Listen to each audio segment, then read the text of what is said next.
Hey guys, it's Paradise, and we've got another weapon guide going over all of the new moves in Monster Hunter Wilds. If this is your first time with us, these are a quick rundown that goes over the new moves for each of the weapons in the game. We also go over some cool tips or bits that you should know, so let us know what weapon you would like to see next down in the comments, and make sure to drop a like and subscribe so you don't miss out on any of the Monster Hunter content coming your way on the channel. In this one, we're taking a look at the jack of all trades weapon, the Sword and Shield. So if you're a fan of a more agile playstyle and like to have an answer to anything that the Forbidden Lands can throw at you, then keep watching.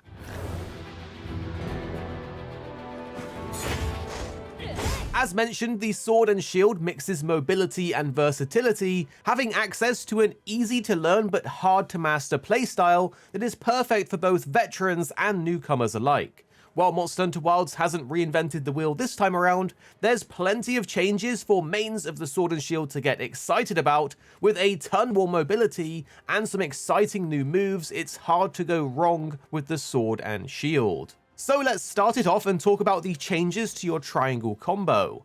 The third hit of the combo that many have considered a bit of a trap move is now gone. Instead, it's been replaced by two attacks, a diagonal rising slash and diagonal chop.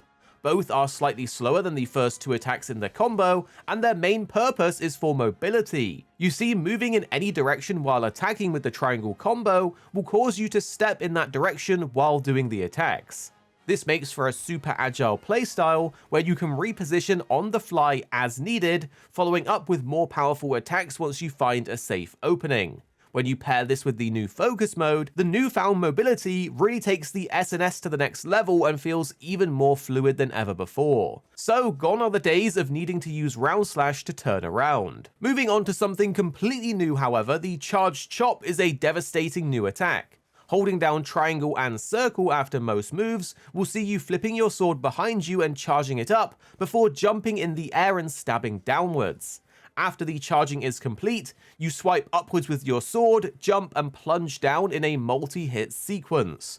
The cool thing about this attack is that it seems like hitting the initial swipe is all it takes for the rest of the animation to hit multiple times, even if you're a little bit far away from the monster. This move is capable of breaking parts quickly and can be charged even further when used at the end of a combo. Fire will also flicker across the blade when this heavier version is used successfully. And if you have a particularly big opening, you can even do this in powered version after a spinning Reaper, increasing your damage output. There were some rumors going around that backstep out of guard has been removed from the game, but we're happy to confirm it is still here. In fact, you don't actually even need to guard anymore. You can hold down L2 to enter focus mode, and then hold back on the stick and press circle to do a backstep. This lets you then follow up with the usual staples like a charge slash and perfect rush. And speaking of perfect rush, it's also seen a few minor changes. The timing on the combo definitely feels much more forgiving than past games, making it even easier to get the full damage bonus. Unfortunately, in return, it definitely seems like the hitboxes are a bit harder to land, so you want to make sure to position carefully. You can now cancel the second hit of the combo into an empowered charge chop as well by holding down triangle and circle, and while performing a perfect rush, you can now change directions mid-combo. Simply hold the direction on the left stick after each combo step and you'll do a turn. This is useful if the monster moves around you. Sliding slash is now called sliding swipe, and it's part of the base SNS's kit. Holding down R2 to guard and then pressing triangle will have you slide a fair distance across the ground, swiping with your sword as you go. This is a really good move if you need to reposition further away, and veteran Sword and Shield hunters may have noticed that the input is the same as the old combo starter Rising Slash, which has now unfortunately been replaced here. Pulling off a perfect guard by blocking just as you're about to get attacked by the monster is no easy feat, but if you manage to do it, you'll negate all knockback, plus it allows you to counter-attack with a ton of different options. New to this game is the counter slash, a spinning strike similar to the spinning Reaper, which you can do by quickly tapping triangle. Pressing and holding triangle and circle will instead give you a brand new charged chop, though oddly, this is the weaker version of the move. Circle will give you the lateral slash, perfect for starting your circle combo, and pressing circle while pushing either forwards or backwards on the left stick will give you the shield attack or backstep respectively. But utilizing perfect guarding and regular guarding is a great way to activate the new power clash.